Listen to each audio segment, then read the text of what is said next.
Okay. So is the screen visible? Screen दिख रहा है आपको? Yes, sir. Yes, sir. So in the previous classes देखो हमने अभी तक टीचिंग एप्टीट्यूड का सिर्फ एक टॉपिक हमने कंप्लीट किया है, वो मैं आपको बता दूंगा अभी फिर से, because some new students have joined. So पहले RICEE का सिलेबस, अगर anyone if you want to see, I will just show you the syllabus. किसी को भी RICEE का सिलेबस ऑफिशियली जानना है तो आप सिंपली RICEE सिलेबस सर्च करना. ठीक है, यहाँ पे NCERT के वेबसाइट पे या RICEE की वेबसाइट पे आपको RICEE का ऑफिशियल सिलेबस मिल जाएगा. ठीक है, तो मैं इसको फिर से एक बार डाउनलोड करता हूँ and you can see this is the official syllabus for RICEE. मैं इसको बार बार इसीलिए दिखाता हूँ ताकि आपको जो है सिलेबस पूरा याद हो जाए. ठीक है, कि क्या क्या जो है RICEE के एग्जाम में आने वाला है. ओके, तो सबसे पहले देखो, लैंग्वेज प्रोफिशिएंसी में कॉम्प्रहेंशन है. ठीक है, रीडिंग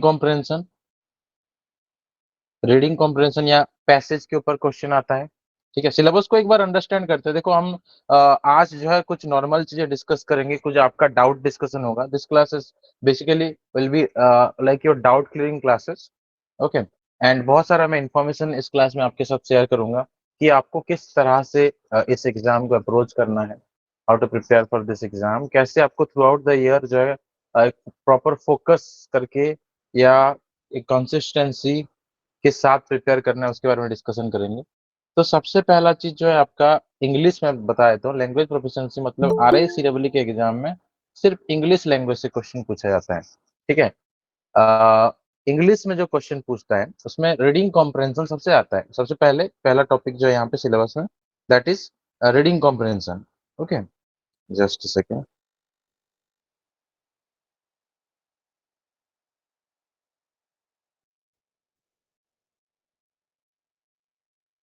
हाँ, तो रीडिंग कॉम्प्रहेंशन जो है सबसे पहला टॉपिक होता है. और this topic is also for other exam. आप कोई भी एग्जाम देते हो, ठीक है, कोई भी एग्जाम देते हो, तो हर एक एग्जाम में रीडिंग कॉम्प्रहेंशन बहुत इंपॉर्टेंट होता है.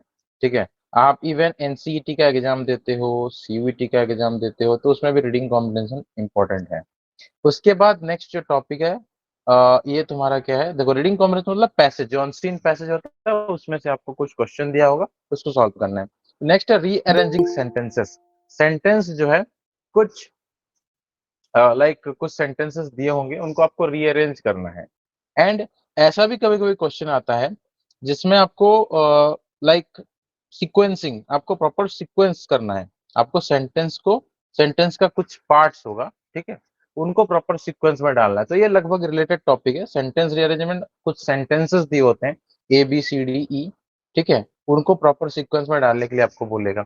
या सीक्वेंसिंग में क्या होता है, एक ही सेंटेंस होता है, उसका कुछ पार्ट्स होता है, सब्जेक्ट, ठीक है, वर्ब है, एडवर्ब है या एडजेक्टिव है या ऑब्जेक्ट है, उनको प्रॉपर एक सीक्वेंस में जो है आपको सेंटेंस में देख के डालना पड़ेगा. ABCD उस तरह का ऑप्शन रहता है वहाँ पे. तो ये सब चीज तो आपको सर पढ़ाएंगे, इंग्लिश सर हमारे. ठीक है, selecting suitable word for the blanks है, fill in the blanks type के क्वेश्चन आते हैं. यहाँ पे आपको जो है कुछ भी, कोई भी सवाल पूछा जा सकता है, लाइक सब्जेक्ट वर्ब एग्रीमेंट से, वर्ब से, या कोई भी पार्ट्स ऑफ स्पीच से पूछा जा सकता है. इसलिए इस चीज की वजह से आपको सर जो है सब्जेक्ट वर्ब एग्रीमेंट भी पढ़ा रहे हैं ताकि आपको जो है प्रॉपरली वर्ड्स चूज करना आएगा. फिर फाइंडिंग आउट एरर्स, एरर्स जो है सेंटेंसेस में एरर्स होते हैं उसके बारे में जो है. Finding out equivalent meaning of given phrases, phrasal verbs या फ्रेज में जो मीनिंग है उसका आपको लिखना है, फ्रेजल वर्ब मेनली, ये भी पढ़ाया जाएगा. Finding out suitable words for the incomplete sentences, incomplete sentence को आपको कंप्लीट करना है सुइटेबल वर्ड्स यूज करके. ग्रामर में आपको synonym, antonym, idiom, preposition, tense, article, ये सब चीज रहता है. तो these are the syllabus of language proficiency. Similar reasoning ability का सिलेबस अगर आप देखोगे तो वहाँ पे जितना लिखा है उससे कभी कभी ज्यादा भी जो है टॉपिक से क्वेश्चन आता है. लैंग्वेज में भी जितना लिखा है उससे एक दो टॉपिक लाइक एक्टिव पैसिव कभी कभी जो है आउट ऑफ द सिलेबस से भी क्वेश्चन आता है. तो वो सब चीज जो है हमारा जो अ, आपको ये जो कोचिंग में सब कुछ मिल जाएगा, जो आपको ऑनलाइन कोचिंग मिल रहा है इसमें आपको वो सब चीज मिलेगा. ठीक है, जो जो चीज एक्स्ट्रा फॉर एग्जाम्पल आने का चांस है वो चीज जो है क्लास में आपके साथ डिस्कशन किया जाएगा, उन चीज का नोट्स आपको मिलेगा एंड उसके क्लासेस भी आपको मिलेंगे. फिर उसके बाद रीजनिंग एबिलिटी में भी ऐसे बहुत सारे टॉपिक्स जो हैं जो कि यहाँ पे मेंशन तो नहीं है लेकिन वहां से क्वेश्चन आते हैं। इस चीज की वजह से रीजनिंग में जैसे हमारे कोचिंग में सबसे ज्यादा क्लासेस रीजनिंग का होगा, ठीक है। सबसे ज्यादा classes, more number of classes यहाँ पे आपको रीजनिंग का देखने के लिए मिलेगा, क्योंकि सिलेबस भी बहुत लेंदी है। और सिलेबस लेंदी होने के बावजूद बाहर से भी मतलब कुछ और टॉपिक से भी क्वेश्चन आते हैं।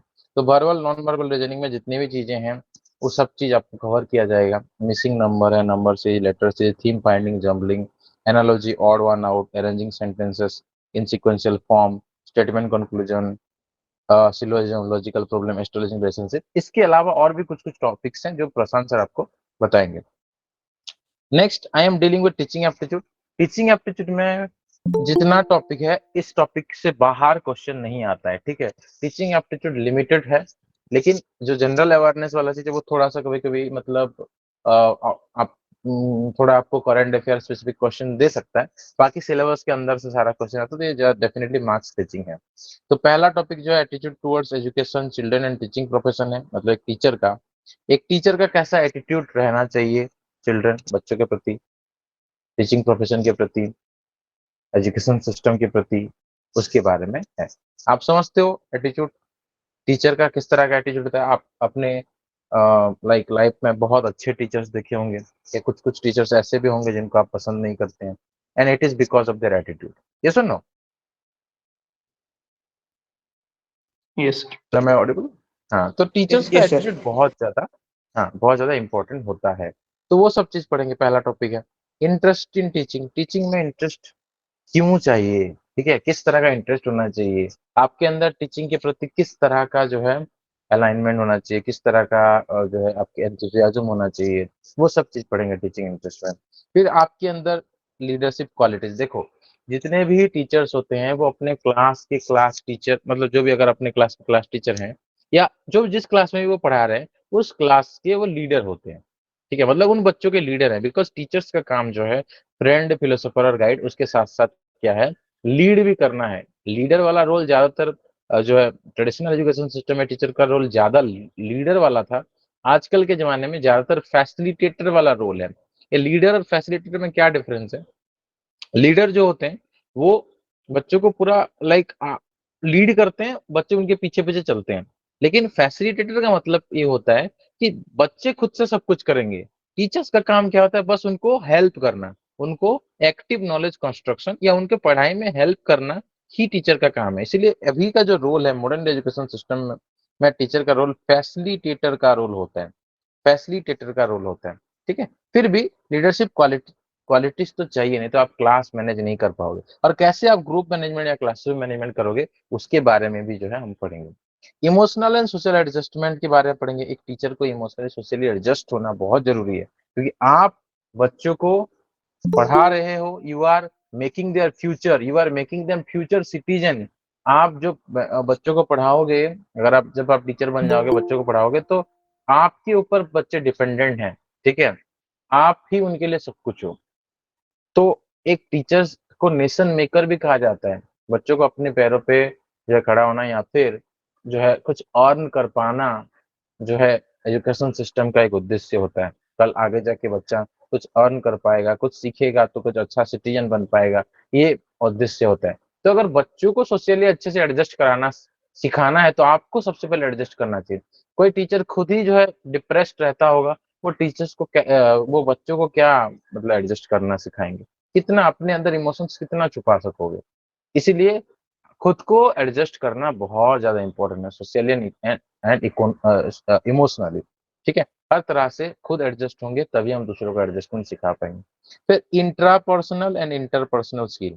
अपने अंदर क्या क्या स्किल्स होने से हम एक अच्छा टीचर बन सकते हैं उसके बारे में पढ़ेंगे। या हम इंटरपर्सनल स्किल में दो लोगों के बीच में बातचीत, कैसे हम कम्युनिकेट कर रहे हैं, कैसे क्वेश्चन सुन रहे हैं, ये सब चीज मतलब इंटरपर्सनल दो लोगों के बीच में बातचीत करते टाइम जो जो स्किल्स होता है, मतलब जैसे कि फॉर एग्जांपल किसी के प्रति दया भावना लाना, या किसी की बात को समझ पाना, ये इंटरपर्सनल स्किल है, ठीक है। वो सब चीज भी जरूरी है। वो कैसे डेवलप होगा या क्या इंपॉर्टेंस है वो भी पढ़ेंगे।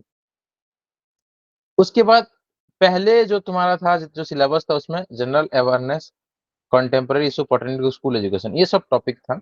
एनईपी भी था लेकिन मेंशन नहीं था, लेकिन ये सब चीज न्यू ऐड हुए हैं।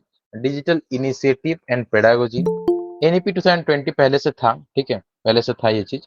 एनसीएफएससी, ये दो चीज ऐड हुए हैं, digital initiative and pedagogy and NCFSC 2023।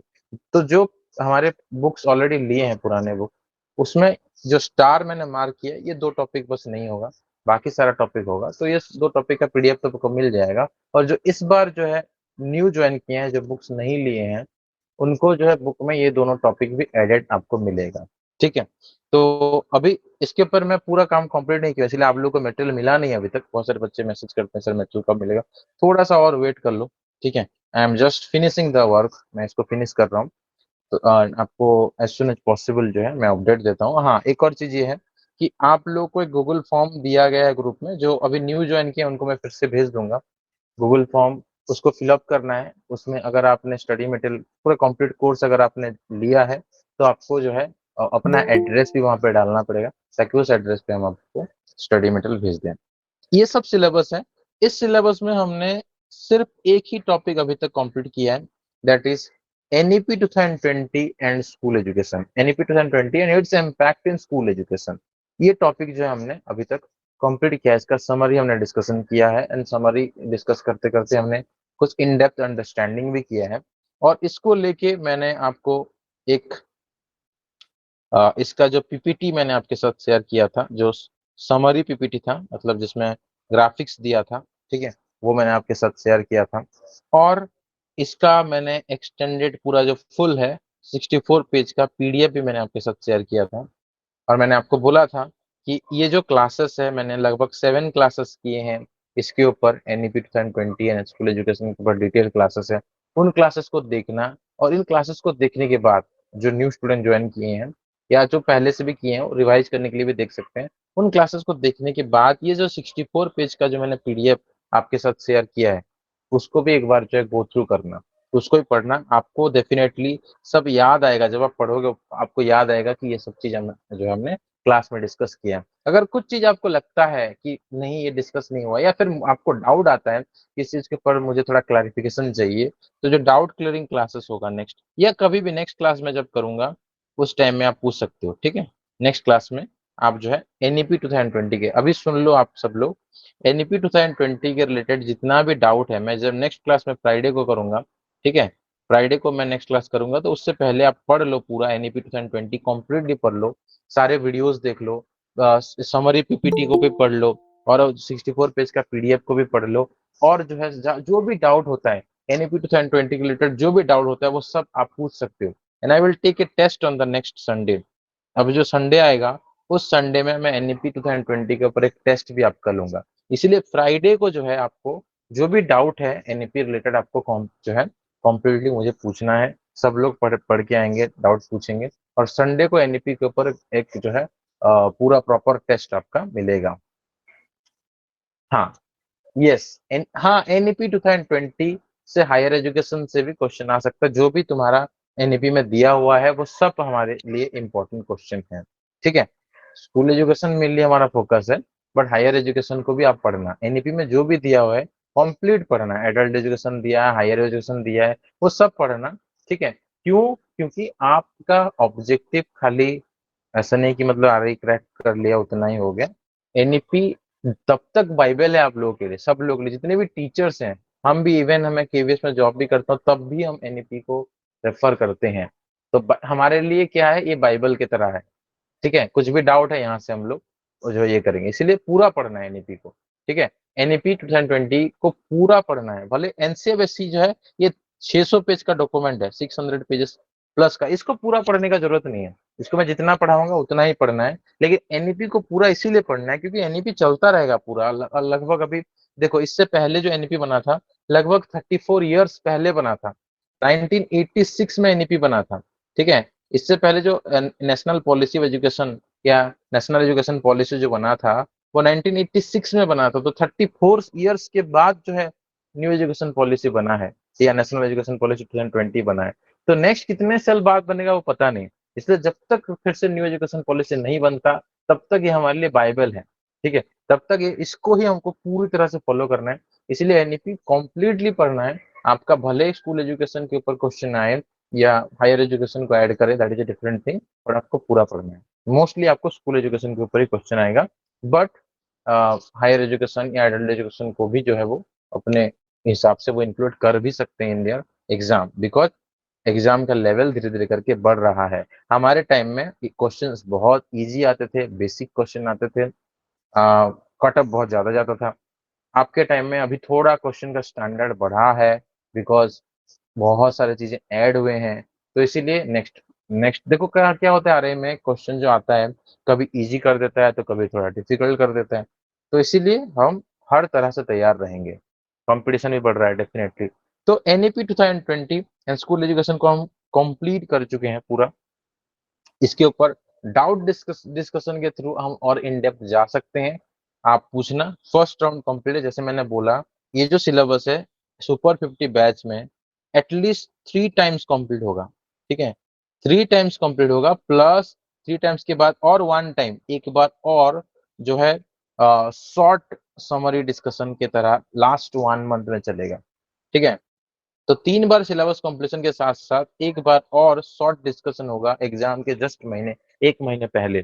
तो बहुत डिटेल में हम लोग जाने वाले हैं, लेकिन पहले जितना समझना चाहिए टीचिंग एप्टीट्यूड अच्छे समझने के लिए वो हम कंप्लीट कर चुके हैं, ठीक है। तो this is the syllabus, and कैसे हम अप्रोच रखेंगे वो आपको पता चल जाएगा जब एनईपी की 2020 का क्लास देखोगे, या अभी तक जितने भी क्लास हुए उन क्लासेस को देखोगे तो सिलेबस कैसे हम लोग कंप्लीट करने जा रहे हैं उसके बारे में अब आपको आइडिया आ जाएगा।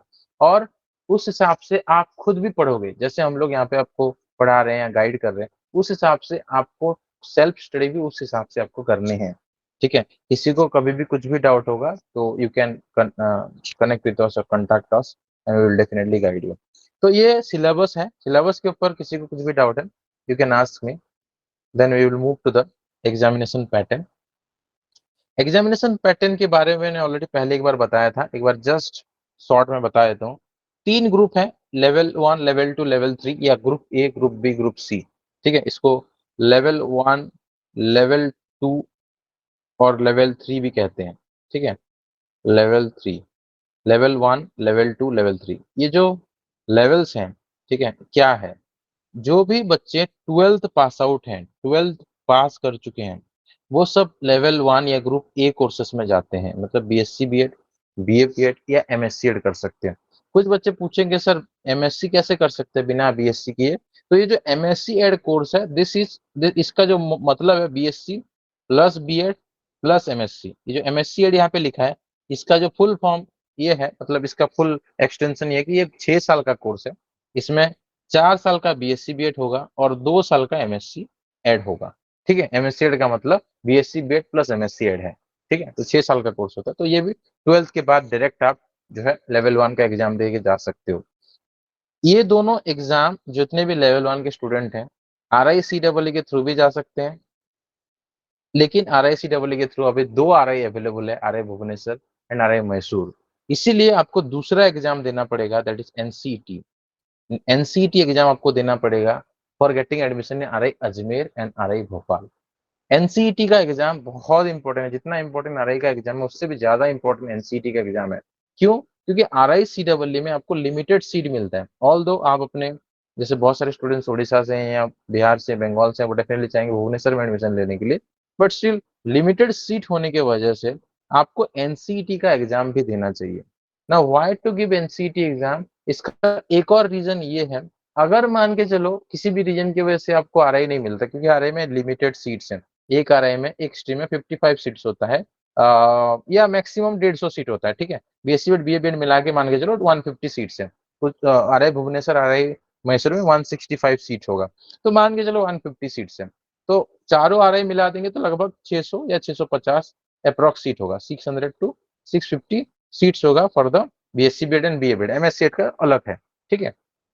तो इसीलिए इतना नंबर ऑफ सीट्स है, प्लस एमएससी का 66 सीट होता है, ये शायद बढ़ेगा आगे जाके, तो 700 अप्रोक्स सीट मान के चलो, 700 750 या 800 तक सीट्स है, ठीक है, चारों RI मिलेंगे। लेकिन हाँ, लेकिन क्या होता है कि जैसे RICEE के थ्रू आप सिर्फ अपने RI में जा सकते हो। एनसीईटी का बेनिफिट क्या होता है कि RICEE और एनसीईटी के बीच में डिफरेंस अगर मैं आपको बताऊं, ठीक है, RICEE और एनसीईटी के बीच में डिफरेंस ये है, एनसीईटी आज जैसे मैंने आपको एनसीईटी का एक फिजिक्स का क्लास करने के लिए मैंने आपको बोला, इसीलिए बोला क्योंकि वो भी जरूरी है, एनसीटी का भी प्रिपरेशन आपके लिए जरूरी है।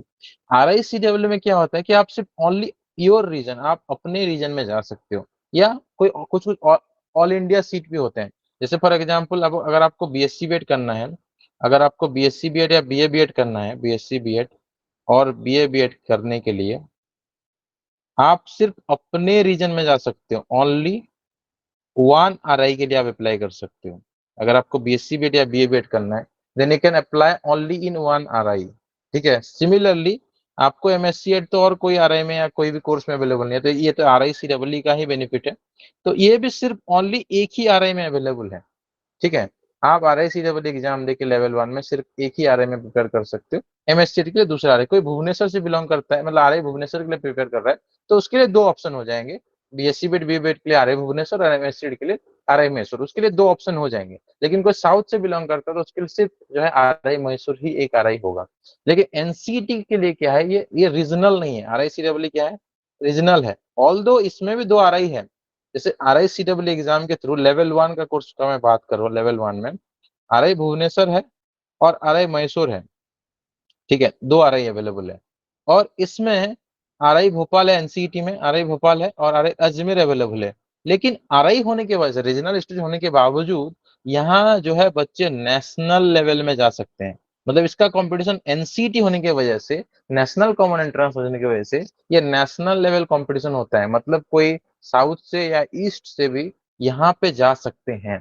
ठीक है, दैट्स वाई आप RICEE के देने के साथ साथ एनसीटी को भी प्रायोरिटी दो, एंड आई विल टेल कि इसको ज्यादा प्रायोरिटी देना है for the level 1 students. Level 1 के जितने भी स्टूडेंट्स हैं उनके लिए मैं चीज बोल रहा हूँ, जितना प्रायोरिटी आप RI को देते हो उससे ज्यादा प्रायोरिटी आपको एनसीटी को देना है। बिकॉज आपका यहाँ पे 1 या 2 RI के ऑप्शन खाली है। यहाँ पे अगेन आपको दो, यहाँ पे देखो आपके रीजन के हिसाब से आपको ऑप्शन मिलता है, आप चूज नहीं कर सकते हो, बाय डिफॉल्ट आपको उसमें जाना पड़ेगा। ठीक है, यहाँ पे आपको बाय डिफॉल्ट जो है वो जो बोलेंगे, मतलब उनके हिसाब से आपको चूज करना पड़ेगा बाय डिफॉल्ट। लेकिन इसमें ओन चॉइस है, एनसीटी में ओन चॉइस। आपको जिस RI में जाने का मन है उस RI में ओन चॉइस में फिलअप कर सकते हो, फॉर्म फिलअप ओन चॉइस में कर सकते हो। यहाँ पे बाय डिफॉल्ट आपके फॉर्म में वहां पे आ जाता है। ठीक है, मैं जो डेमो फॉर्म फिलअप वीडियो बनाया हूँ 2024 का, उसको आप देख सकते हो। ठीक है, मैं ग्रुप में भेज भी दूंगा। तो इसमें ओन चॉइस में जो कॉलेज आप चाहते हो उस कॉलेज में जा सकते हो। पहला चीज, 2 RI अवेलेबल है। इसके अलावा मैं तो हमेशा पहला प्रेफरेंस सबको बोलूंगा RI ज्वाइन करना। मान के चलो आपको RI में नहीं मिलता है सीट, तो इसके अलावा IIT भी है। मतलब ऐसा नहीं कि खाली IIT में इंजीनियरिंग होता है, अभी IIT और NIT में बीएससी बीएड और बीए बीएड भी होता है। बीएससी बीएड और बीए बीएड कोर्स भी होता है, जिसको हम लोग integrated teacher education programme ITP कहते हैं। ठीक है, और इसके अलावा जैसे बहुत सारे बच्चों का ना होम सिकनेस होता है, मतलब मुझे घर के आसपास पढ़ना है, इस तरह का स्पेशली गर्ल्स होते हैं, बहुत सारे बॉयज भी होते हैं, मुझे मतलब घर के आसपास रहना है, ऐसा सोचते हैं। तो ये देखो एनसीटी का वेबसाइट है। एनसीटी की वेबसाइट में यहाँ पे यूनिवर्सिटी को क्लिक करना है। यहाँ पे साइड में सारे यूनिवर्सिटी का नाम लिखा है, देखो Aligarh university, central Sanskrit university, central like अलग अलग जगह पे, हरियाणा, कश्मीर, केरला, पंजाब, राजस्थान, तमिलनाडु, चौधरी देवीलाल, इसमें जितने भी सेंट्रल यूनिवर्सिटी हैं और ये जितने भी कॉलेजेस हैं, ये सारे कॉलेज एनसीटी अप्रूव्ड कॉलेजेस हैं। अगर आपको देखो यहाँ पे IIT भी देखो, Indian Institute of Technology Kharagpur, IIT Kharagpur, IIT Bhubaneswar है।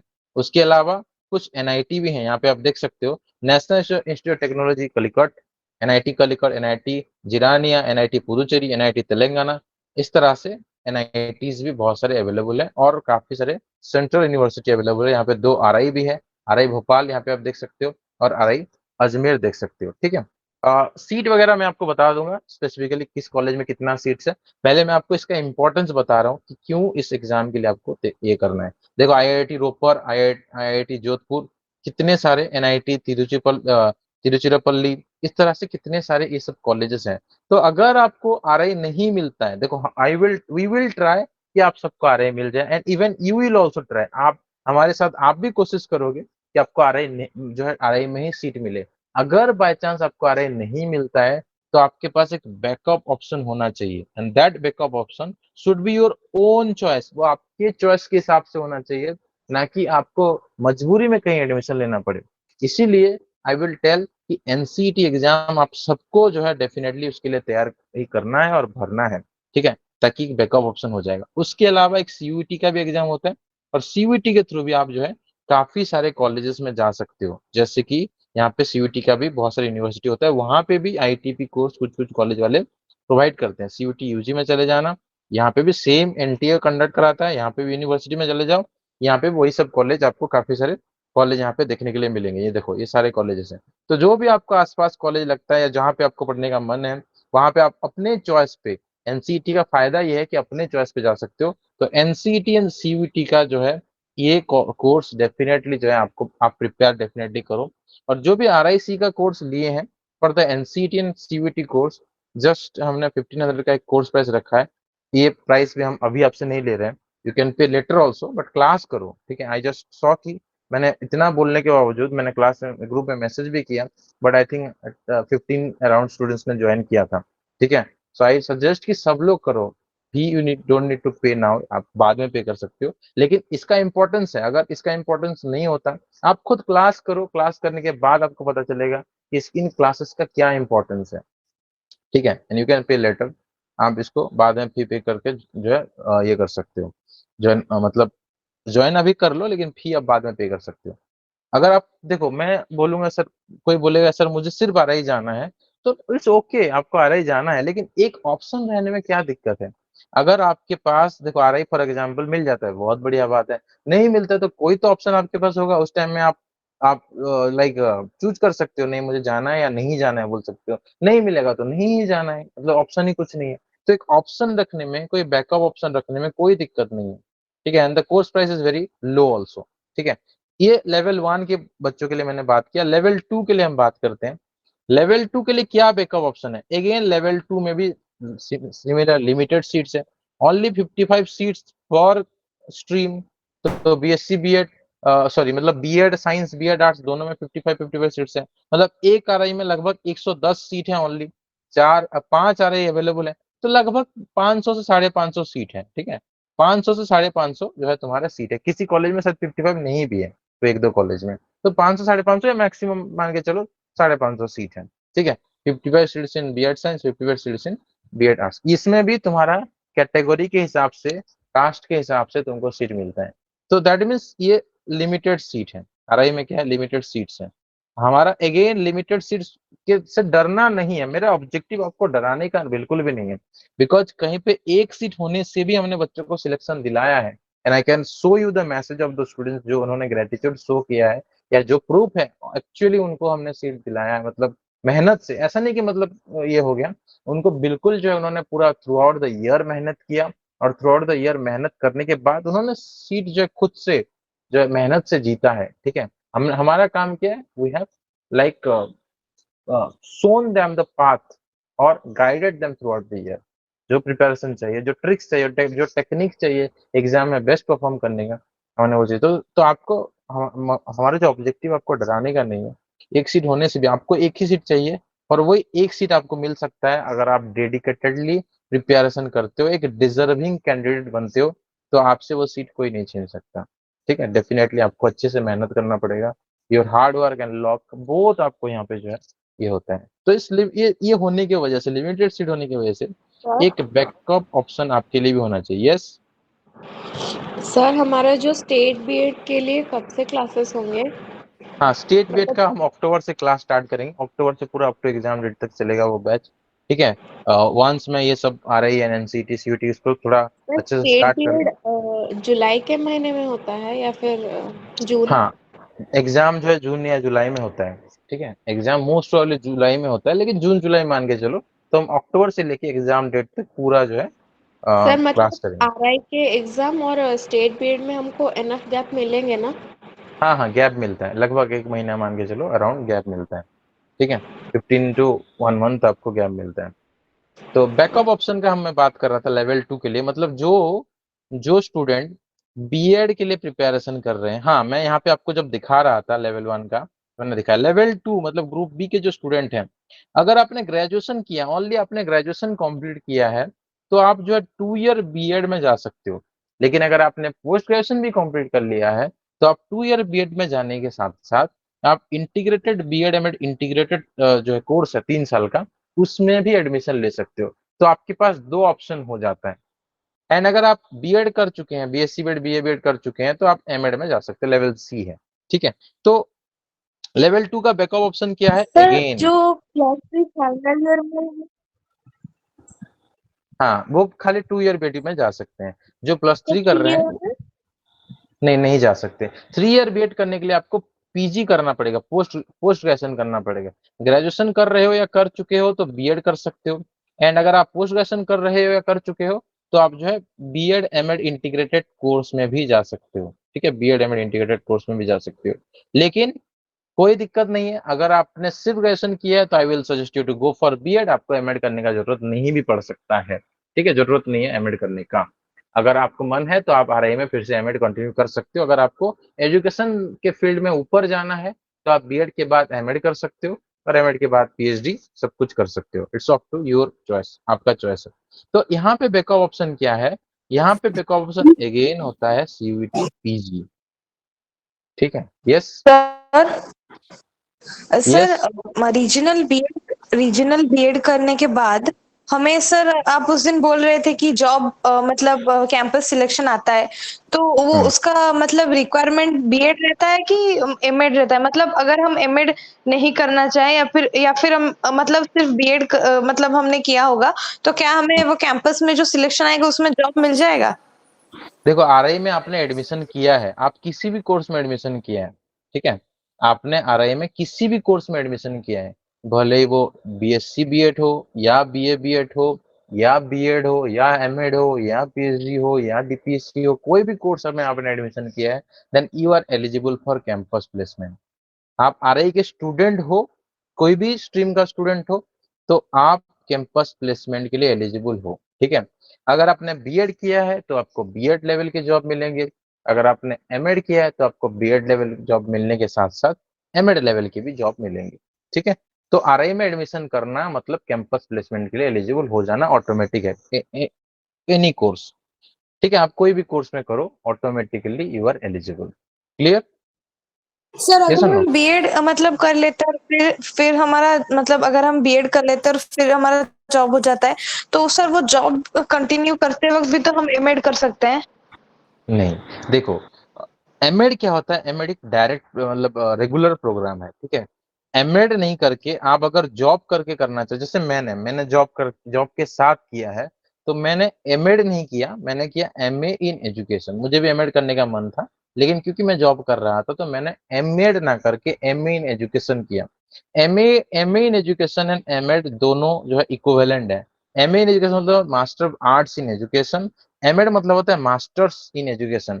एमएड जो होता है रेगुलर कोर्स है, मतलब आपको रेगुलर बेसिस पे क्लास करने, मतलब रेगुलर बेसिस पे क्लास जाना पड़ेगा, क्योंकि यहाँ पे इंटर्नशिप भी होता है, आपको इंटर्नशिप एंड और कुछ भी बहुत सारे काम करना पड़ेगा। बट एमए इन एजुकेशन में इंटर्नशिप नहीं होता है, इसलिए ये डिस्टेंस कोर्स में भी आप कर सकते हो, मतलब आप इग्नो में कर सकते हो, ठीक है। इसीलिए अगर आपको एमएड करना है तो आपको रेगुलर करना बेटर है, डिस्टेंस में मिलेगा ही नहीं, रेगुलर करना पड़ेगा, ठीक है। एंड एमए इन एजुकेशन जो है आप डिस्टेंस में कर सकते हो, दोनों का इक्वल वैल्यू है।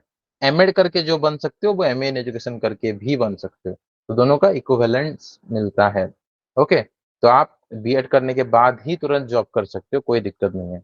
बीएड कर लो पहले, ठीक है, बीएससी बीएड करो, बीए बीएड करो, 2 ईयर बीएड करो या बीएड एमएड करो, कोई भी कोर्स करो। अगर आपको जॉब चाहिए, आप कैंपस प्लेसमेंट के थ्रू आपको एक जॉब मिल जाएगा, वो जॉब ज्वाइन करो। वो जॉब ज्वाइन करने के बाद आपके पास दो ऑप्शन है, वो दो रास्ता है।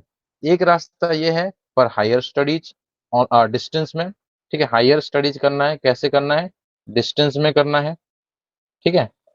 और उसके साथ साथ दूसरा ऑप्शन है आपको परमानेंट जॉब के लिए तैयारी करना है, परमानेंट जॉब के लिए तैयारी करना है। It is not difficult, this is not difficult. Permanent job जो होता है जिसमें जहां पे जैसे फॉर एग्जांपल कैंपस प्लेसमेंट, तो कुछ कैंपस आए होंगे उसमें आप जा रहे हो, लेकिन आप चाहते हो मुझे अपने घर के पास लेना है, मुझे उड़ीसा गवर्नमेंट में लेना है, मुझे केंद्रीय विद्यालय संगठन में जाना है, मुझे नवोदय विद्यालय संगठन में जाना है, मुझे दिल्ली में जाना है, तो उसके लिए आपको उस पर्टिकुलर स्टेट का आपको एग्जाम देना पड़ेगा, ठीक है। उस एग्जाम देके which is not difficult, again I am saying repeatedly, मतलब फॉर द आरआई स्टूडेंट मैंने जितना देखा है, it's not difficult, because RI students का एक ये रहता है उन इन एग्जाम्स में, स्पेशली केवीएस एनवीएस में आरआई स्टूडेंट्स का एक पर्टिकुलर वेटेज रहता है।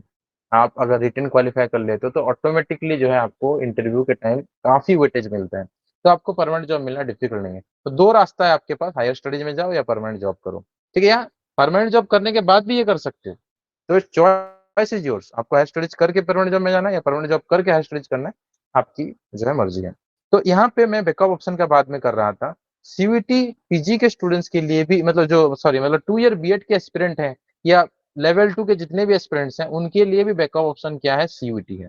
जैसे सीयूईटी यूजी का मैं बात कर रहा था, यहाँ पे सीयूईटी पीजी का भी एग्जाम होता है। एनसीईटी का तो एग्जाम सिर्फ ये होता है, मतलब लेवल 1 के लिए होता है। तो यहाँ पे सीयूईटी पीजी का भी, जैसे सीयूईटी यूजी है वैसे सीयूईटी पीजी भी एक कोर्स है, और इसका भी जो है हम कोर्स आपको प्रोवाइड करेंगे and with limited price. Again वो 1000 या 1500 के अंदर आपको वो कोर्स मिलेगा।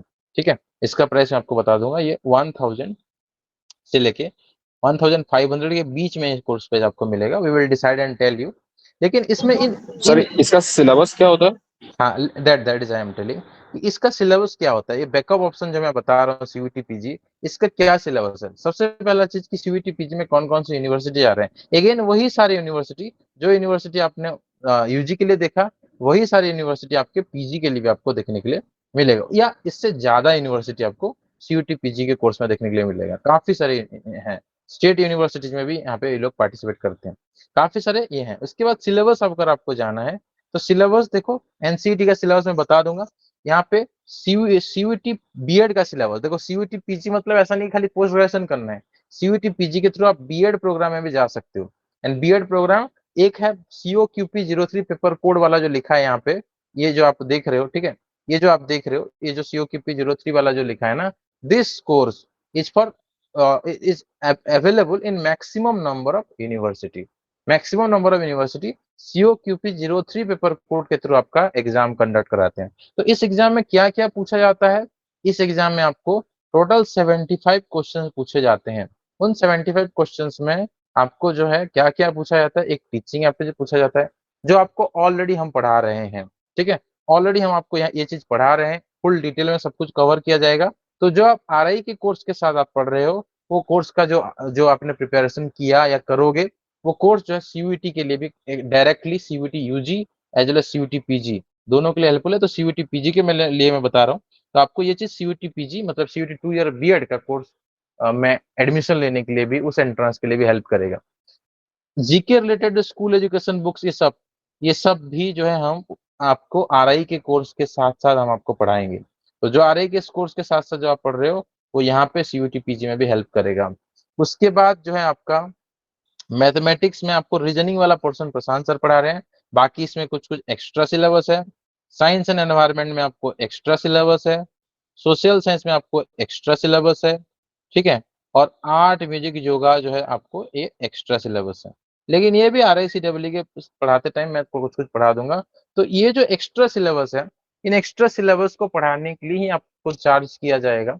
ठीक है, जो भी मिनिमम चार्ज होगा, एंड वो जो एक्स्ट्रा जो आपका जो सीयूईटी पीजी का जो सेपरेट क्लासेस होंगे, उस सेपरेट क्लासेस में इसके बारे में आपको पढ़ाया जाएगा।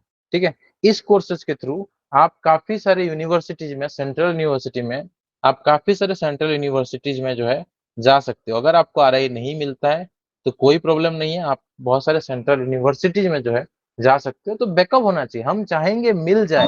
इसमें सर क्या होगा, बीएड होगा? ये बीएड है, 2 ईयर बीएड। सीयूटी पीजी में आपको 2 ईयर जो आरआई में आपको पढ़ाया जा रहा है, सिमिलर पैटर्न में, सिमिलर और पैटर्न सर में वो आपको एमएससी क्या होता है? एमएससी जो करना चाहिए कर सकता है, आप दोनों के लिए फिलअप कर सकते हो। सीयूटी पीजी में एमएससी के लिए फिलअप करो और बीएड के लिए फिलअप करो। दो पेपर को दो दो फी पे करना पड़ेगा, दो फॉर्म, एक ही फॉर्म में आपको दो अलग अलग फी पे करना पड़ेगा। ठीक है, तो ज्यादा फी नहीं लगता है, वो मैं फी बता दूंगा कैसे ऐड करते हैं, बस कोर्स ऐड करना है। आप एमएससी के लिए फिलअप करो, बीएड के लिए अगर आपको एमएससी करने का जरूरत नहीं है, नहीं चाहते हो बीएड करना चाहते हो, तो ओनली बीएड के लिए फिलअप करो। ठीक है, तो अगर आपको बीएड करना है, जैसे फॉर एग्जाम्पल आप आरआई के लिए बीएड करना चाहते हो, तो आप RICEE एग्जाम दोगे। लेकिन अगर RICEE करने के साथ साथ आपको लगता है कि नहीं, मुझे बैकअप ऑप्शन भी कुछ रखे रहना चाहिए, ताकि मेरा अगर आरआई नहीं होता तो एक साल फिर से मुझे वेस्ट ना करना पड़े, ऐसा सोचना है, तो आप क्या करोगे, RICEE में तो बीएड के लिए अप्लाई किया, उसके साथ साथ आप क्या कर लिए, central university entrance test for different university के लिए सीयूटी पीजी का एग्जाम दे दिए। PG does not mean, CUET PG does not mean कि यहाँ पे खाली पीजी का कोर्स होगा। सीयूटी पीजी के कोर्स में आपको 2 ईयर बीएड का भी कोर्स प्रोवाइड किया जाता है, जैसे मैंने आपको यहाँ पे दिखाया, ये सीयूटी और पीजी सर के थ्रू बीएड ही। करते वक्त तो पीजी भी हो जाएगा? नहीं, यहाँ पे बीएड है, बीएड आप पीजी करना चाहो तो कर सकते हो, लेकिन आप वो अलग चीज है, करना चाहो तो कर सकते हो, लेकिन दोनों में से कोई एक आप उस टाइम में दिखा सकते हो, ठीक है। तो बाकी हो सकता है आप पीजी करके कहीं पीजी का एडमिशन कर लिए और कहीं बीएड का एडमिशन कर लिए, कर सकते हो, लेकिन BEd should be regular. BEd का कोर्स आपने एडमिशन किया तो बीएड का कोर्स आपका रेगुलर होना चाहिए। पीजी आप तो चाहो तो सर एमएससी और पर्टिकुलर सब्जेक्ट में होगा? जिसमें भी चाहो आप कर सकते हो, ठीक है। आप जिस भी सब्जेक्ट में चाहो, एमएससी या एमए जो भी चाहो आप कर सकते हो, ठीक है। एमएससी में क्या होता है कि ज्यादातर लोग पर्टिकुलर उसी सब्जेक्ट में करते हैं जिसमें बीएससी में ऑनर्स था, ठीक है, उसमें ग्रेजुएशन, क्योंकि आपको पढ़ना पड़ेगा। तो पीजी आप देखो, अगर आपको 2 प्रोग्राम करना है, बीएड आपको रेगुलर करना ही पड़ेगा, पीजी आप चाहो तो डिस्टेंस में कर सकते हो। फॉर एग्जाम्पल आप आरआई में बीएड कर रहे हो, या फिर आप कोई सेंट्रल सर यूनिवर्सिटी में बीएड एमएससी कर। और पीजी सेम है ना? हाँ, पीजी मतलब पोस्ट ग्रेजुएशन, एमएससी मतलब भी वही है। एमएससी कोर्स भी पोस्ट ग्रेजुएट कोर्स होता है। और बीएड क्योंकि यहाँ पे ग्रेजुएशन के बाद देते हैं, तो इसको इसीलिए सीयूटी पीजी में ही रखा गया है। इसको सीयूटी पीजी के कोर्स में इसीलिए रखा गया है क्योंकि बीएड ग्रेजुएशन करने के बाद, पोस्ट ग्रेजुएशन मतलब ग्रेजुएशन करने के बाद लोग बीएड करते हैं, आफ्टर द ग्रेजुएशन करते हैं, इसीलिए बीएड को उन्होंने, एनटीए वालों ने सीयूटी पीजी के एग्जाम के अंदर रखा है। एग्जाम सर सेम होगा, एक ही एग्जाम? यस, एक ही एग्जाम, ठीक है, सर एक ही एग्जाम मतलब आपका होगा। सर, किसी का डोमेन आर्ट्स हो या साइंस हो, उन्हें सोशल साइंस भी पढ़ना पड़ेगा और साइंस एंड एनवायरनमेंट भी। यस, जैसे आरआईसीडब्ल्यू कॉमन एंट्रेंस एग्जाम है, जैसे आरआईसीडब्ल्यू में आपको सबको एक ही सिलेबस, यहाँ पे भले ही आप साइंस से हो या आर्ट से हो, आपको ये तीनों पढ़ना पड़ रहा है। आपको, आप कोई भी डोमेन से बिलोंग करते हो, या 12th में भी कोई भी सब्जेक्ट था, ग्रेजुएशन में भी कोई भी सब्जेक्ट था, एमएड में भी कुछ भी था, बीएड में भी कुछ भी था, तो भी आपको सिर्फ इन 3 सब्जेक्ट का एग्जाम हो रहा है। तो this is a what, this is a common entrance exam for all student, सबके लिए। सिमिलरली सीयूईटी पीजी का जो तुम्हारा एग्जाम होता है फॉर बीएड, मैं फॉर बीएड सीओक्यूपी 03 का बात कर रहा हूँ। अगेन पेपर कोड के हिसाब से बदल जाएगा चीजें। सीओक्यूपी 03 पेपर कोड में अगर आपको जाना है तो आप maximum number of central university में जा सकते हो। मैक्सिमम नंबर सेंट्रल यूनिवर्सिटी का ऑप्शन आपके सामने खुल जाएगा।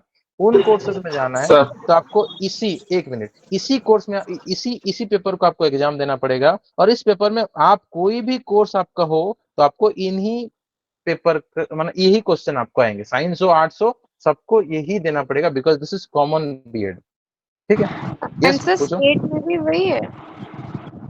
स्टेट में अलग होता है, मैं बताऊंगा स्टेट का। Yes, any other sir doubt? वो सीयूईटी में जो एमएससी बोले और बीएड बोले उसके लिए एक ही एग्जाम है कि मतलब बीएड के लिए एक एग्जाम अलग देना पड़ेगा और एमएससी के लिए एग्जाम अलग देना पड़ेगा? एक ही एग्जाम देना पड़ता है, आपको बस पेपर ऐड करने हैं, ठीक है, वो बता देंगे आपको कैसे पेपर ऐड करना होता है। जैसे फॉर एग्जांपल आपको आपको ये पेपर कोड चूज करना पड़ेगा। फॉर्म फिलअप करते टाइम आपको पूछेगा कि आप कौन कौन से पेपर कोड चूज करना चाहते हो। जैसे फॉर एग्जाम्पल मैं बता देता हूँ, ठीक है, थोड़ा अच्छे से ध्यान से सुनो। फॉर एग्जाम्पल किसी को क्या करना है, कोई चाहता है कि मुझे बोटनी में पीजी करना है, ठीक है, कोई चाहता है मुझे बोटनी में पीजी करना है, ठीक है, और मुझे बोटनी में पीजी करने के साथ साथ मैं एक एक्स्ट्रा ऑप्शन बीएड में भी डाल देता हूँ, जो मिल जाए मैं कर लूंगा, ठीक है। मैं क्या सोचता हूँ, फॉर एग्जांपल मुझे बोटनी में करना है, ऑप्शन रखना है मुझे बोटनी का, और मुझे कुछ और बोटनी रिलेटेड कुछ और, मुझे 3 पेपर करना है, ठीक है, botany for example bio informatics करना है या बायो केमिस्ट्री करना है, ठीक है। मेरा मन किया कि मुझे जो है जो भी मिल जाए मैं करूंगा, लेकिन मेरा चॉइस ऐसा है, तो मैंने क्या चूज किया, मैंने चूज किया मुझे बोटनी डालना है, और मुझे बायो केमिस्ट्री डालना है, ठीक है, और मुझे क्या डालना है, बीएड डालना है, ठीक है। तो मैं क्या करूंगा, जब फॉर्म फिलअप करूंगा, फॉर्म फिलअप करते टाइम वहां पे सीयूईटी पीजी का फॉर्म फिलअप करूंगा।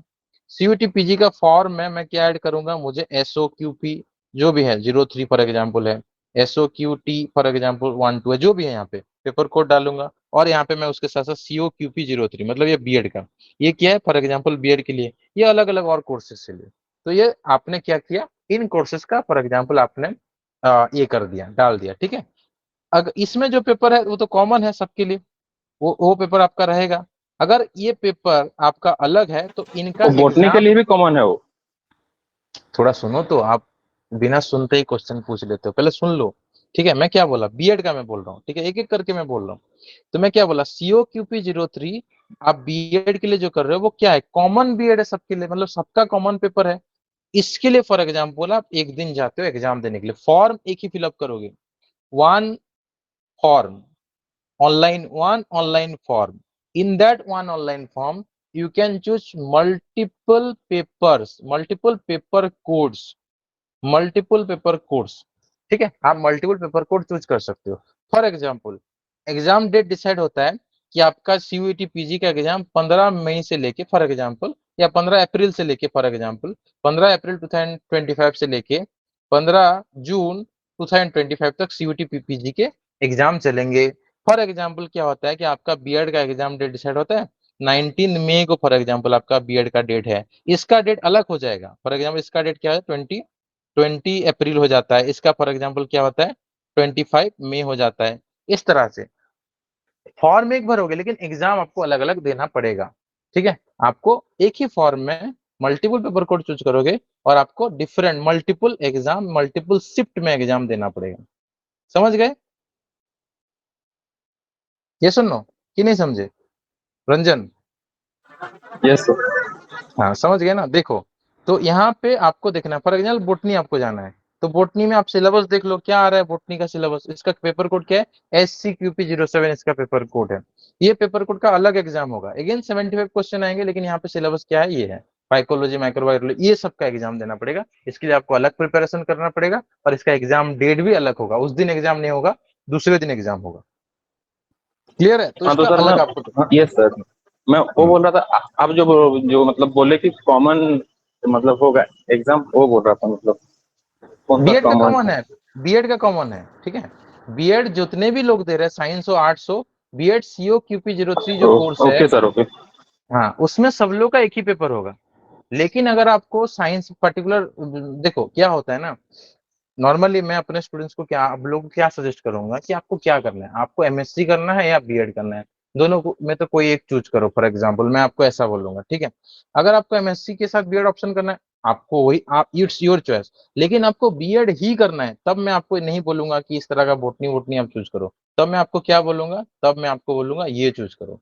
अगर आप साइंस वाले हो तो आप क्या चूज करोगे, आप COQP03 के साथ COQP06 चूज करोगे, ठीक है। या मैथ वाले हो तो COQP07 चूज करोगे। अगर आप आर्ट्स वाले हो तो COQP03 के साथ 04 एंड 05 चूज करोगे, क्योंकि CUET PG में 3 पेपर कोड का पैसा एक ही लगता है। आप एक चूज करोगे तो फॉर एग्जाम्पल कितना, जितना ही पैसा लगता होगा, मान के चलो 1000 रुपया लगता है फॉर एग्जाम्पल, तो अगर आप एक पेपर चूज करते हो तो भी 1000 रुपया लगेगा, और अगर आप 3 पेपर कोड चूज करोगे तो भी 1000 रुपया लगता है। तो मैं क्या स्टूडेंट को क्या सजेस्ट करता हूँ, आप लोगों को क्या सजेस्ट करूंगा कि आप अगर बीएड ही करना चाहते हो तो आपका तीनों पेपर कोड बीएड का चूज करो, ठीक है।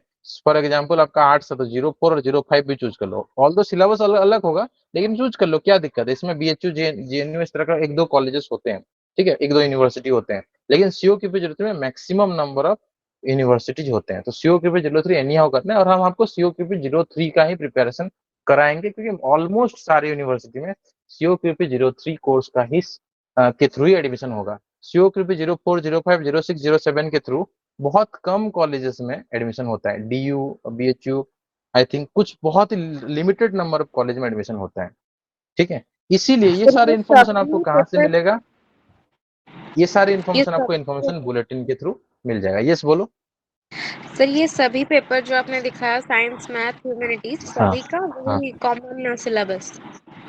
नहीं अलग अलग सिलेबस है, ओनली COQP03 का कॉमन सिलेबस है, ओनली COQP03 जहाँ पे खाली बीएड लिखा है, जहाँ पे खाली बीएड लिखा है वो उसमें कॉमन साइंस बीएड वाले है। भी करेंगे, आर्ट्स वाले भी करेंगे। हाँ, और वो सबसे ज्यादा जगह पे एप्लीकेबल होगा। वो साइंस वाले भी वही बीएड, वही पेपर कोड देके बीएड साइंस में एडमिशन ले सकते हैं, ठीक है। और आर्ट्स वाले भी वही पेपर कोड देके बीएड आर्ट्स में एडमिशन ले सकते हैं, बिल्कुल सिमिलर टू RICEE।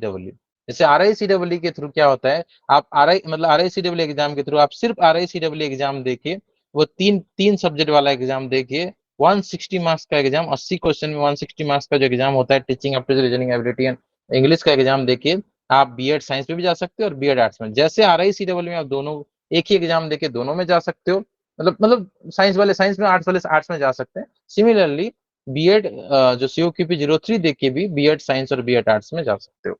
ठीक है, एक ही उसके एग्जाम। उसके बाद फिर अगर एमएससी करना है तो फिर मतलब ऐड करना पड़ेगा। हाँ, एमएससी करना है तो एमएससी का कोर्स ऐड करना पड़ेगा। वो मैं बता दूंगा, टाइम जब आएगा मैं बता दूंगा, लेकिन हम उसके एमएससी वगैरह का प्रिपरेशन फिलहाल नहीं कराते हैं, हम आपको ओके सिर्फ बीएड का तैयारी कराएंगे। ठीक है, ऑल्दो वी हैव रिसोर्स, हमारे पास है रिसोर्सेज, हमारे पास टीचर है, but still we have not plan yet कि हम एमएससी का कोर्स कराएंगे। हमारा ओनली टारगेट है BEd, BSc BEd, BA BEd, BEd, MEd, teaching related जितना भी है वो सब हमारा करने का ये है। बाकी आप चाहो तो आप अपने हिसाब से तैयारी करके उन सारे कोर्सेज में जा सकते हो। ठीक है, सो ये सारा चीज आपको कहाँ मिलेगा, मैं जो बोल रहा हूँ इन्फॉर्मेशन बुलेटिन में मिलेगा। इन्फॉर्मेशन बुलेटिन को डाउनलोड करो, इन्फॉर्मेशन बुलेटिन में पढ़ाई करो, तो आपके पास भी जो लेवल 2 लेवल 3 के स्टूडेंट्स हैं उनके पास भी जो है ये मिल जाता है। देखो यहाँ पे ये पूरा दिया हुआ कैसे आप पेपर ऐड कर रहे हो। इसने COQ पे 08 ऐड किया, 014 ऐड किया है। ठीक है, फिर उसके बाद जो है यहाँ पे जो और भी यहाँ पे 4 पेपर को उसने ऐड किया है। ठीक है, 4 पेपर ऐड करने के बाद जो है यहाँ पे इसको कितना फी पेमेंट कर किया होगा वो सब यहाँ पे दिया है, छोड़ो उसको। तो यहाँ पे सब कुछ आपको मिल जाएगा, मैं बाद में बताऊंगा फॉर्म फिलअप करने के लिए, इसके बारे में और भी डिस्कशन करेंगे। बस आपको मैं ये अवेयर कर रहा था कि आपके पास अभी और भी ऑप्शंस हैं। मतलब बीएड तो आप करो, RI CEE की तो आप के लिए तो तैयारी कर रहे हो, लेकिन we are sir very soon starting another course also for CUET PG। Yes, sir CPET क्या होता है फिर? हाँ बताते हैं उसके बारे में। Any doubt related to CUET PG और the other options of level 2? Level 2 के लिए क्या ऑप्शन है, उसके लिए और कोई डाउट है? सर लेवल 2 के लिए अगर आपने जो बोला कि इंटीग्रेटेड का जो कोर्स है वो क्या सेम एग्जाम और सेम सीट होता है 55 सीट? हाँ, सेम सीट होते हैं, 55 सीट्स होते हैं। ठीक है, हर एक इसमें 55 सीट्स होते हैं। ठीक है, अब देखो एक और चीज, सीट स्ट्रक्चर के बारे में मैं एक और क्लास में बता दूंगा आपको कि कहाँ कितना सीट रहता है। हाँ, यस सर जो 3 year integrated BEd में eligible for PGT or not? Yes, eligible for PGT, eligible for PGT, yes, eligible आप for previous PGT, eligible for PGT both. Course में एक केस चल रहा है ना? नहीं, अभी केस सॉर्ट आउट हो चुका है, they are eligible for TGT as well as PGT both, वो दोनों में के लिए एलिजिबल हो जाएंगे। ठीक है, सर केबी में हाँ, ऑल्सो? KV एंड JNV दोनों जगह पे they will be eligible for both courses. Okay, because they are PG pass out, PG pass out होने के बाद ही BEd MAd कोर्स कर रहे हैं, इसलिए वो दोनों कोर्स में एलिजिबल हो जाएंगे। एंड जो भी डिसीजन आएगा 100% दोनों के मतलब दोनों के एलिजिबिलिटी के हिसाब से आएगा। ऑलरेडी उड़ीसा गवर्नमेंट है इम्प्लीमेंटेड इट। अगर आप उड़ीसा गवर्नमेंट का रिक्रूटमेंट देखोगे तो उड़ीसा गवर्नमेंट ने ऑलरेडी इम्प्लीमेंट कर लिया है। अप्लाई कैसे करेंगे? क्या? मतलब सर मुझे इंटीग्रेटेड कोर्स है ये, लाइक इसको अप्लाई कैसे करेंगे? वो मैं बता दूंगा कैसे अप्लाई करना है, कैसे क्या अप्लाई करना है टाइम ठीक आने है। पे बता दूंगा, बस एलिजिबिलिटी बता रहा हूँ। अगर आप PG पास आउट नहीं हो, आप सिर्फ ग्रेजुएशन कर रहे हो, दैट मीन्स आप BEd MAd कोर्स अप्लाई ही नहीं कर सकते। ठीक है, आपके विंडो पे वो दिखाई ही नहीं देगा। ठीक है, क्लियर? और सर ग्रेजुएशन मतलब उड़ीसा में बेस्ट कॉलेजेस क्या हो, मतलब क्या क्या है ये बीएड और एमएड इंटीग्रेटेड के लिए? उड़ीसा में कोई जो भी कॉलेज मिलता है सब एक ही मतलब एक ही लेवल के हैं, क्योंकि वो उड़ीसा गवर्नमेंट का कॉलेज है। अगर उड़ीसा गवर्नमेंट BEd कॉलेज में ज्वाइन करना है तो उड़ीसा गवर्नमेंट के जितने भी कॉलेज है लगभग सब एक ही लेवल के कॉलेज है, सर उनका मतलब स्ट्रक्चर सब कुछ सेम उड़ीसा है। के अलावा, उड़ीसा के अलावा CUET और PG के सर थ्रू जितने भी उड़ीसा के कॉलेज, अलावा CUET PG के थ्रू जितने भी कॉलेजेस हैं वो सब लाइक सब जो है सर बेस्ट है। Like sir according to you, मतलब अगर आपको पूछो तो सबसे बेस्ट ऑप्शन क्या रहेगा इसके लिए? RI भोपाल, सबसे best option is RI Bhopal, only RI for BEd MAd course. और सिर्फ RI भोपाल ही BEd MAd कोर्स प्रोवाइड कराता है। तो best option all over India is only one college, that is RI Bhopal. इसके अलावा जितने सर भी उसमें कॉलेजेस हैं, भी सीट सिंगल नंबर में है? नहीं इसमें ऑल इंडिया सीट है, 55 सीट्स कोई भी जा सकता है, ये ऑल इंडिया सीट है। ऑल इंडिया सीट से, ऑल इंडिया से कोई भी, जैसे फॉर एग्जांपल अभी देखोगे तो सबसे ज्यादा स्टूडेंट तुमको यहाँ से मिलेंगे, ईस्टर्न जोन से मिलेंगे। अगर तुम आरआई भोपाल का सीट देखोगे ना, सबसे ज्यादा सीट उड़ीसा बिहार से तुमको सबसे ज्यादा मिलेंगे यार। हमारे डीसीएस लर्निंग के काफी सारे स्टूडेंट हैं जो यहाँ पे ज्वाइन किए हैं। मैं पूरा उनका ये कर दूंगा, तुमको दिखा दूंगा, ठीक है। उनका इंटरव्यू भी मुझे करना है, उतना टाइम मेरे पास होता नहीं है, क्लास शेड्यूल कर, बहुत सारा क्लासेस हमारा शेड्यूल रहता है। तो यहाँ पे आप देख सकते हो, ये BEd MEd selected list for example है। ये बीएड एमएड सिलेक्टेड लिस्ट अगर तुम देखोगे ना, यहाँ पे देखो, ये जो तुम्हारा शुभ्रांशु शेखर गिरी है, झरना महांती है, स्नेहलता साहू है, ज्योतिर्मयी पटनायक है, अभिलिप्सा त्रिपाठी है, ये सब हमारे स्टूडेंट हैं। ये अमृता देहोरी, प्रीतिपन्ना दे, रश्मि रंजन साहू, ये जो स्टूडेंट है, मैं अभी तो सबका नहीं बता रहा हूँ, ये स्टूडेंट्स हमारे स्टूडेंट हैं, ठीक है। तो यहाँ ये देखो तुम्हारा इस स्वाई, रोशन नंदो, सौम्यदीप नायक, बलियार सिंह, ठीक है। ये सब स्टूडेंट उड़ीसा से हैं, but they are selected in Bhopal. और भी काफी सारे हैं, मैं बस आपको कुछ दिखाया, जवासित साहू, रुडेश्वरी परिड़ा, ठीक है। ये सब अपने स्टूडेंट हैं। काफी सारे स्टूडेंट आरआई भोपाल में पढ़ रहे हैं, इस बार एडमिशन किए हैं। सर यहाँ और पे जैसे कि 100 से मतलब करके कट ऑफ गया है, इस बार मतलब कितना गया है cut off Bhubaneswar 2 year BEd के लिए? 80 प्लस गया है, 80 प्लस सर इस आप बार जो हाई कट बोला, ऑफ गया है। सर सर आप जो मतलब बोला 160 अभी, को कितना रहना उड़ीसा चाहिए? गवर्नमेंट तो अलाउ किया है 3 year BEd MEd, but I have doubt कि केवीएनबी में इसमें एलिजिबल और नॉट, मैंने इसमें कोई क्लैरिफाई करना। डेफिनेटली मैं आपको ये चीज बता सकता हूँ 100%, मतलब इसके साथ, कि केवी और केवीएस एनवीएस भी अलाउ कर देंगे इन देयर नेक्स्ट रिक्रूटमेंट। ये मैं आपको पूरा बता सकता हूँ। लेकिन अभी तक कोर्ट केस का अगर रिजल्ट नहीं आया फॉर एग्जाम्पल, तो that is a different thing. But मैं आपको 100% बता सकता हूँ एज पर द लेटेस्ट ये, कि ये अलाउ कर देंगे, ठीक है। केंद्रीय विद्यालय का जो ये आया था टीचिंग नॉन टीचिंग पोस्ट के ऊपर जो आया था, एक सेकेंड, उसमें तो मतलब नहीं था ये, शायद ये चीज नहीं था उतना, मैं मुझे ये याद नहीं आ रहा है। बाकी उड़ीसा गवर्नमेंट ने पूरा अलाउ कर दिया है हर जगह।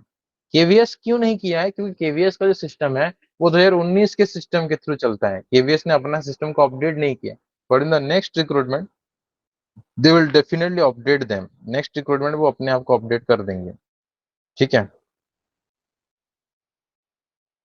सर वो 80 मतलब 160 से कितना, मतलब ऐसे? 160 से नहीं, मैं 100 से बता रहा हूँ। 160 से 130, 120, 130, ठीक है। 130 लाओगे तो सेफ स्कोर है आपके लिए, ओके। तो ये तो यहाँ आप इसका ये देख सकते हो, मतलब नोटिफिकेशन देख सकते हो रिक्रूटमेंट रूल्स का क्या नोटिफिकेशन है। बाकी अगेन अगर आपको डाउट है, बीएड करो, दैट्स द बेस्ट। बीएड करो, कोई देखो लिमिटेशन कुछ नहीं है। अगर आपको बीएड एमएड कोर्स करने में डाउट हो रहा है ना, कोर्ट केस का दिक्कत हो रहा है फॉर एग्जांपल, बीएड करो, you are eligible for BEd also, best. BEd कर लो। एमएड करने का मन नहीं है तो 1 साल बच जाएगा आपका।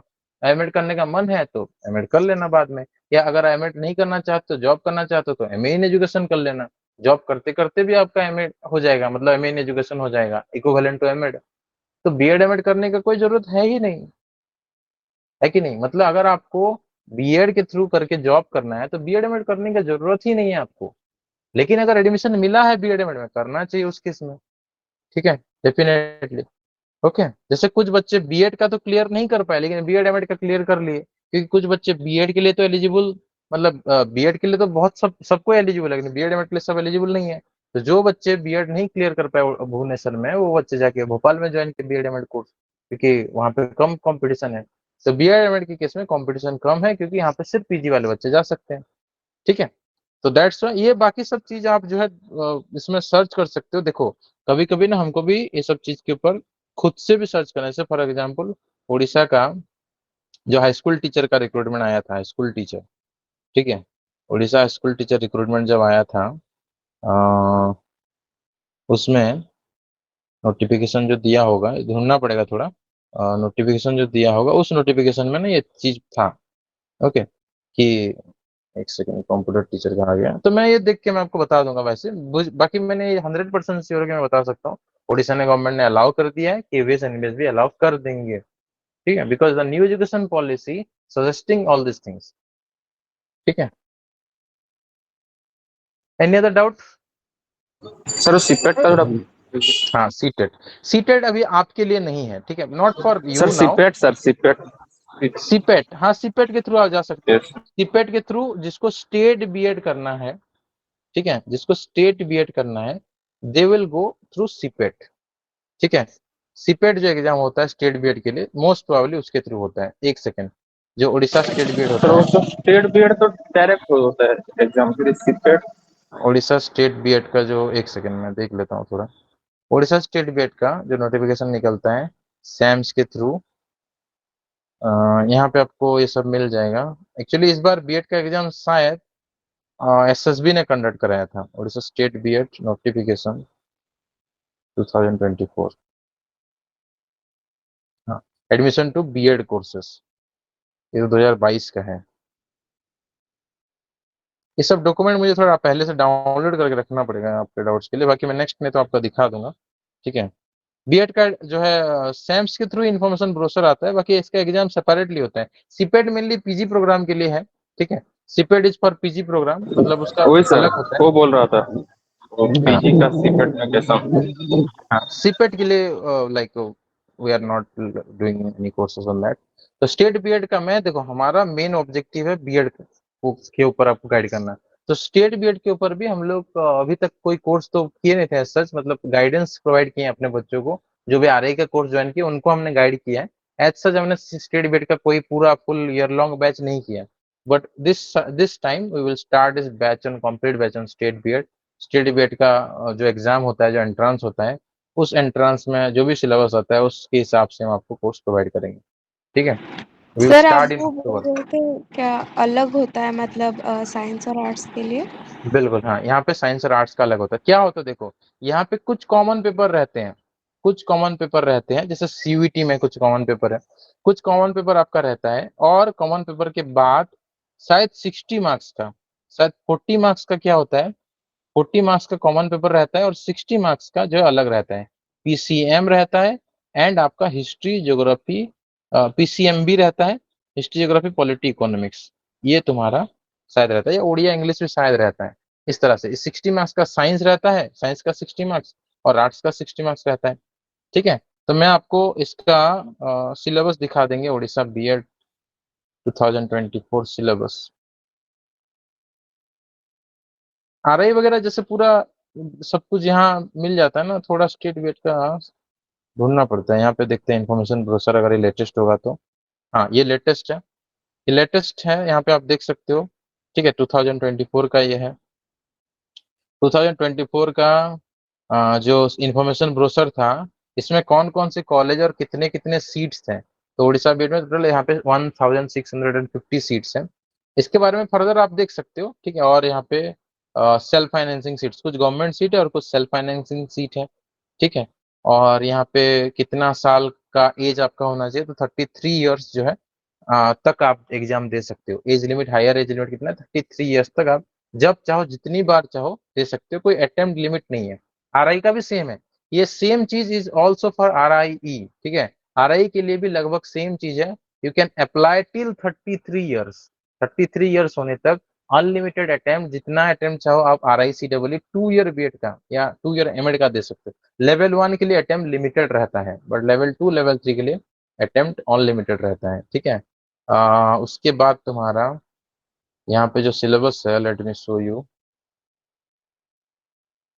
हाँ, सिलेबस देखो, यहाँ पे जैसे मैंने 40 मार्क्स का तुम्हारा जो सिलेबस होता है वो कॉमन रहता है। जैसे इंग्लिश प्रोफिशिएंसी, जो आप आरआई में पढ़ रहे हो, वही इंग्लिश प्रोफिशिएंसी वहां पे भी आएगा, लेकिन कम आएगा थोड़ा। तो जो आपको अभी सर यहाँ पे हम जो डिस्टेंस लर्निंग में जो आपको इंग्लिश पढ़ाएंगे आरआई के लिए, वही सेम चीज जो है यहाँ पे आपको आपका सीयूईटी के लिए भी हेल्प करता है, सीयूईटी पीजी के लिए, और आपको जो है स्टेट बीएड के लिए हेल्प करता है। सेकंड, टीचिंग एप्टीट्यूड, जो जो चीज हम पढ़ रहे हैं थोड़ा कुछ वहाँ पे एक्स्ट्रा है, लेकिन ऑलमोस्ट सब कुछ कवर हो जाएगा। जो आरआई में हम पढ़ रहे हैं ऑलमोस्ट सब कुछ कवर हो जाएगा स्टेट बीएड के लिए भी। रीजनिंग प्रशांत सर जो पढ़ा रहे हैं that is completely okay, cover हो जाएगा। जनरल अवेयरनेस वहाँ पे एक्स्ट्रा है, जो हम यहाँ नहीं पढ़ रहे हैं। कुछ कुछ चीज पढ़े, जैसे एजुकेशन पॉलिसी पढ़ रहे हैं, ठीक है, वो सब चीज वहाँ पे हो जाएगा। बाकी और कुछ कुछ एक्स्ट्रा चीजें जैसे general information, everyday science, political system, political happening, तो जो सीयूईटी बीएड का भी प्रिपरेशन करेंगे वहाँ पे ये जनरल अवेयरनेस भी हो जाएगा। उसके बाद आपका जो सेकंड सेक्शन है, सेक्शन 2 जो 60 मार्क्स का है, वो अलग है। जैसे general English, Oriya, history, polity, geography, economics से 60 मार्क्स का क्वेश्चन आता है फॉर द आर्ट स्ट्रीम। और फॉर द साइंस स्ट्रीम क्या होता है? साइंस सर वो स्ट्रीम के लिए ओडिया कंपलसरी है? Compulsory. For the art stream Oriya is compulsory. 10 marks का उड़िया आएगा कंपलसरी, ये सर सारे कंपलसरी है। For the science stream physics, bio science and maths मतलब कंपलसरी। ओडिया में क्या आता है? वो बता देंगे आपको, ठीक है, आई विल टेल यू। तो ये हो गया, this is the syllabus. Physical science में मतलब साइंस वालों के लिए physical science, biological science and mathematical science से 60 क्वेश्चंस आते हैं। और कॉमन जो मैंने दिखाया अभी वो 40 कॉमन 40 मार्क्स का रहता है और 60 मार्क्स का टॉपिक बेस्ड रहता है, ठीक है। और उड़िया में क्या आता है देख लो, कॉम्प्रिहेंशन आता है, रीडिंग कॉम्प्रिहेंशन मतलब अनुच्छेद, उड़िया ध्वनि, उड़िया वोकाबुलरी, ग्रामर, कारक विभक्ति समास और कुछ एक्स्ट्रा चीजें मैं सर पढ़ा हमारा जो दूंगा ये सब। क्लास होगा आप बोले अक्टूबर से वहाँ पे ओडिया पढ़ाएंगे? बिल्कुल बिल्कुल, आई विल टीच, मैं खुद पढ़ाऊंगा आपको उड़िया, ठीक है, clear. So these are the things, sir ये these are the syllabus syllabus. थोड़ा सेंड कर दीजिएगा। बिल्कुल बिल्कुल, I will send you. Okay, so any other doubt जो कि नॉन मतलब उड़ीसा से नहीं है, they are from other states, they have any doubt they can ask me. Sir Odisha में सर सीयूपीटी के लिए यूनिवर्सिटी है ना? सीयूटी हाँ है, देखो कोरापुट है अपना। आप इंफॉर्मेशन ब्रोशर ब्रोशर जाके एक बार देखो। शिवम कुमार पूछ रहे हैं मेरा इंटरेस्ट संस्कृत में है पर क्लास 12 में मेरा सब्जेक्ट संस्कृत नहीं था, तो क्या मैं संस्कृत में बीए कर सकता हूँ? Okay, for you Shivam Kumar, what you will do, आप जो है सेंट्रल यूनिवर्सिटी का यूजी वाला वेबसाइट में जाना है, सीयूईटी यूजी, ठीक है, या एनसीईटी में जाओ और वहां पे देखो एलिजिबिलिटी क्राइटेरिया क्या है, ठीक है। एनसीटी यूजी, एनसीटी का आपने ओपन कर दिया, यूनिवर्सिटी में जाओ, यूनिवर्सिटी में जाने के बाद central Sanskrit university for example आपको भोपाल कैंपस में जाना है, विजिट यूनिवर्सिटी। यूनिवर्सिटी को विजिट करने के बाद आपको देखना है एडमिशन में, ठीक है, एडमिशन देखना है। उसके बाद यहाँ पे आपको जो है एलिजिबिलिटी क्राइटेरिया देखना है, ठीक है, वो मैं देख लूंगा, एक बार आपको देख के बता दूंगा कि एडमिशन जो है यहाँ पे सीयूईटी यूजी के थ्रू या आईटीबी के थ्रू जो एडमिशन होता है, ये अभी तक तो शायद आया नहीं है, स्टार्ट नहीं हुआ है सर सीयूटी यूजी रजिस्ट्रेशन। के लिए वो 12 में सब्जेक्ट खोज रहा है संस्कृत के। हाँ नहीं, वही मैं देखना चाहता हूँ कि अगर यहाँ पे उनका कुछ ऐसा है कि नहीं है, 12th में संस्कृत होना चाहिए, अगर बोला होगा तो होना चाहिए, अगर बोला है कि नहीं होने से चलेगा तो फिर कोई दिक्कत नहीं है, ठीक है। सर वैसे स्टेट बीएड में ओडिया जो कंपल्शन ऐसे कुछ है क्या, मतलब 10th या फिर 12th में ऐसे ओडिया होना चाहिए as a compulsory subject state BEd के नहीं, लिए? नहीं होने से भी चलेगा, 8 क्लास तक अगर आपका है तो चल जाएगा, नहीं है तो आप एक बीएससी उड़ीसा की तरफ से एक एग्जाम दे सकते हो, ठीक है। ओडिया ठीक है सर। सब्जेक्ट का सेपरेट एक एग्जाम होता है, वो दे सकते हो आप, ठीक है। यहाँ पे जैसे फॉर एग्जाम्पल देखो आपको हर एक चीज ना ये सब चीज मिल जाएगा, जैसे एलिजिबिलिटी क्राइटेरिया फॉर एग्जाम्पल यहाँ पे दिया हुआ है। हाँ शिवम कुमार, मैं देख लूंगा एक बार, ठीक है, उसमें मैं जाके एक बार देख लूंगा कि संस्कृत में दिया ओके कि नहीं, आप भी खुद सर्च कर सकते हो कि उसमें दिया है। अगर वहां पे एलिजिबिलिटी क्राइटेरिया में लिखा होगा कि संस्कृत ही होना चाहिए तो फिर तो नहीं अप्लाई कर सकते, अगर नहीं ऐसा सर लिखा है ये कि नहीं मतलब डीयू का इसमें जाके देखे थे तो इसीलिए बोला। हाँ देखो, he or she must have passed ODIA HMIL up to HSC level, higher secondary level, or any equivalent or higher examination, or have passed ODIA as a subject in the specific exam conducted by BSc Odisha। किसी का अगर ओडिया नहीं है, for example कोई भी student बाहर से है, उड़ीसा से नहीं है, बाहर से है, वो चाहता है कि उड़ीसा में अपना करियर बनाने के लिए, बहुत सारे मेरे ऐसे जूनियर्स हैं जिनको मैंने खुद ऐसा बोला है कि आप उड़िया में मतलब वेस्ट बंगाल से फॉर एग्जाम्पल कुछ ऐसे मेरे जूनियर्स हैं मैंने लास्ट वेस्ट में बंगाल ये में। एग्जाम दिया था। हाँ वेस्ट बंगाल में क्या होता है कि जॉब का उतना ज्यादा स्कैरसिटी है, बिहार में भी जॉब का स्कैरसिटी है, उड़ीसा में रेगुलर बेसिस पे जॉब निकलता है। तो मैंने कुछ लोगों को बोला कि आप ये उड़ीसा अगर थोड़ा बहुत उड़िया पढ़ लो, और ये बीएससी एग्जाम, बीएससी उड़ीसा की तरफ से एक सेपरेट एग्जाम होता है, आपने अगर उड़िया नहीं भी पढ़ा कभी तो भी बीएससी उड़ीसा की तरफ से एक सिंगल सब्जेक्ट एग्जाम होता है, वो एग्जाम देखिए अगर आप क्लियर कर लेते हो तो आप जो है एलिजिबल हो जाएंगे, ठीक है, क्लियर। यस क्या बोल रहे थे अंकिता आप? सर नहीं, मैं बोल रही थी कि वो बीएससी ओडिशा का सिंगल सब्जेक्ट एग्जाम मैंने दिया था लास्ट ईयर। हाँ हाँ हाँ, इजी रहता है ना। नहीं सर, इजी तो नहीं है क्योंकि हम 8 क्लास तक पढ़ते हैं, फिर मतलब 10th का जो भी एग्जाम है हमारा भी वही बुक से पढ़ के देना पड़ता है। अच्छा हाँ, ठीक है, बट एग्जाम अगर क्लियर हो जाए तो then you are eligible for any government job है उड़ीसा। उड़ीसा में कोई भी गवर्नमेंट जॉब है तो आप वहाँ पे एलिजिबल सर रहते लेकिन हैं। 8 तक आप। एमसीक्यू रहता है ना, तो क्लियर हो ही जाता है। हाँ हाँ हाँ, यस, इजी है, इजी, ज्यादा डिफिकल्ट नहीं है। मैंने बोला ना, मेरे काफी सारे जूनियर्स हैं जो यहाँ पे उड़ीसा में जॉब कर रहे हैं, ये इसके वजह से, उड़िया सिंगल सब्जेक्ट की वजह से। Okay, so this is all about for the level 2। Level 3 के लिए क्या होता है, अगेन लेवल 3 के लिए भी सीयूटी पीजी है। सीयूटी पीजी में एमएड प्रोग्राम भी होता है, ठीक है। तो दो छुआर फॉर सीयूटी एमएड प्रोग्राम, यहाँ पे आप यहाँ पे देख सकते हो कि सीयूटी पीजी में एमएड प्रोग्राम के लिए भी होता है। मतलब ऐसा नहीं है कि खाली ये होता है, बट यहाँ पे MEd and MA in education ये भी होता है। तो जो भी स्टूडेंट एमएड के लिए भी प्रिपरेशन करना चाहेंगे, आरआई में लिमिटेड, अगेन जैसे मैंने बोला लिमिटेड सीट्स हैं, तो अगर आपको और भी यूनिवर्सिटी में जाना है तो ये कुछ क्वेश्चंस आते हैं। Basics of education, Indian society in education, ये सब सिलेबस है जहां से आपको क्वेश्चन पूछा जाएगा। तो we can also have a course on this, ठीक है, but this syllabus is completely different for what we are reading. जो हम पढ़ रहे हैं आरआईसीडब्ल्यू के सिलेबस से बहुत ज्यादा डिफरेंस है, बिकॉज यहाँ पे इन डेप्थ चीजें जो बीएड में आपने पढ़ाई किया है वो सब चीज पूछा जाएगा। तो जितने भी इंटरेस्टेड स्टूडेंट्स होंगे उनके लिए, अगर सफिशिएंट नंबर ऑफ स्टूडेंट हो जाते हैं तो we will start a course on it. Okay, any other doubt related to anything जो हमने डिस्कस किया, you can ask me. Yes, otherwise we will just end the class. Thank you sir. हाँ, एक चीज मैं आपको बताना चाहूंगा कि योर असाइनमेंट आपको क्या मिला है या होमवर्क क्या मिला है अभी। आपका जो होमवर्क है या असाइनमेंट है क्या मिला है आज। सर वो एनईपी को अच्छे से पढ़ के फ्राइडे आप डाउट क्लियरिंग क्लास करेंगे, उसके बारे में पूछना है कुछ भी डाउट्स हो।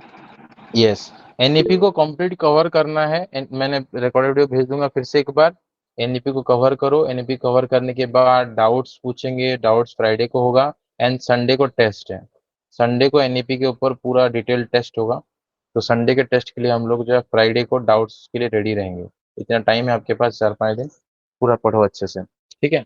सो बिकॉज बहुत इंपॉर्टेंट है this, NEP is a Bible. Okay, आप कोई भी, मतलब जब तक, मतलब आपका एंटायर करियर में एनईपी आपका साथ रहेगा। टीचर बनना है ना, टीचर का हर एक स्टेज में हर एक दिन एनईपी आपके लिए जरूरी होगा। वहां पे लिखा हुआ चीज को आपको इम्प्लीमेंट करना पड़ेगा। तो this is not only for RI but also for every exams for a teacher as well as for the daily life of a teacher. तो अच्छी तरह से पढ़ना है, ठीक है। एंड वो जो 64 पेज का डॉक्यूमेंट है उसको भी पढ़ना है, ठीक है। Okay, yes, I will send again. And also मैं वो गूगल फॉर्म भी सेंड कर दूंगा, ठीक है। ओके, सो